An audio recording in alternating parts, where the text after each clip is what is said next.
Револуционерна сабота на улиците на Париз, каде се евоцираат 1789-та француската револуција, бунтот од мај 1968-та и актуелните протести.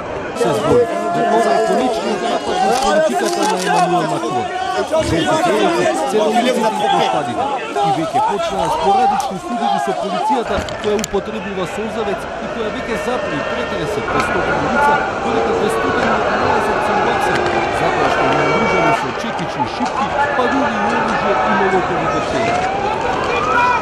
Неколку илјадници жолти иници се наоѓаат на Шанзелизе, каде полицијата постави барикади возила и испика огромен квантитет на солзавец.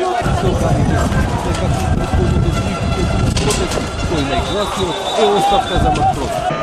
Стравувајќи од нови наследства и суди, премиерот Едуард и министерот за внатрешни работи Кристофер Кастелон одредија досега невидена полициска мобилизација. 90.000 полицајци во цела Франција не осумилјани само во Париз. Елизејската палата изземе говори за обид за пуч на демонстранти. Ce qui est impressionnant, c'est la violence dont Paris, la province, de nombreuses préfectures ont fait l'objet la semaine dernière. Et donc, nous avons voulu apporter une réponse forte. Mais d'abord, la première, c'est celle de la prudence, c'est celle de la prévenance. Moi, j'appelle vraiment celles et ceux, gilets jaunes, qui veulent porter un message militant à ne pas se mêler aux casseurs.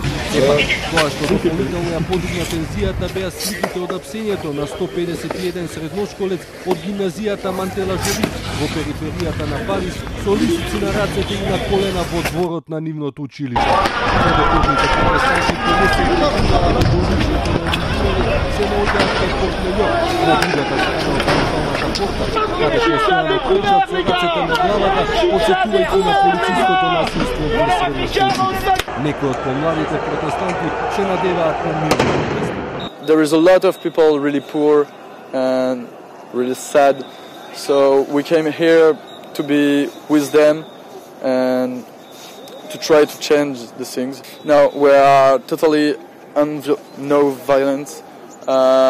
We have seen on the TV all the week that there is a war here last weekend, and we were really scared about it. Но зошто овој бран на протест? Покачувањето на давачките за бензинот беше само повод. Причините се многу подлабоки и веднаш се прешутнаа. Жолтите елеци се израз на песна заборавената Франција.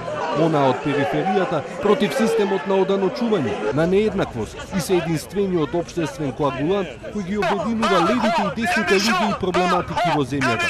Контрадикторноста на нивните барања, нивната хетерогеност, говори дека движењето е израз на широко распространет без во француското општество, а не средство за постигнување политички концесии.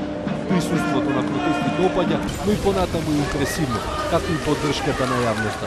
Каузата на Жиле Жур доаѓа пред се од руралната Франција.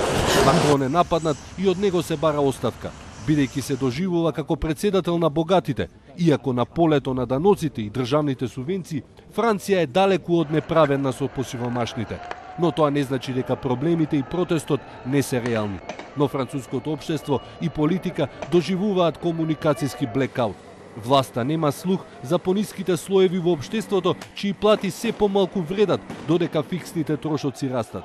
Нееднаквоста станува се поголема, дистрибуцијата на богатството се полоша и тоа е проблем кој ниедна француска влада не го решава. Изборот за французите е лимитиран. Историските и умерените партии не го гледаат проблемот, иако нудат одговорни политики, додека екстремистите го гледаат проблемот, но немаат кредибилни решенија. Од тука, овој аполитички бунт кој ниедна партија не успева да го заузди.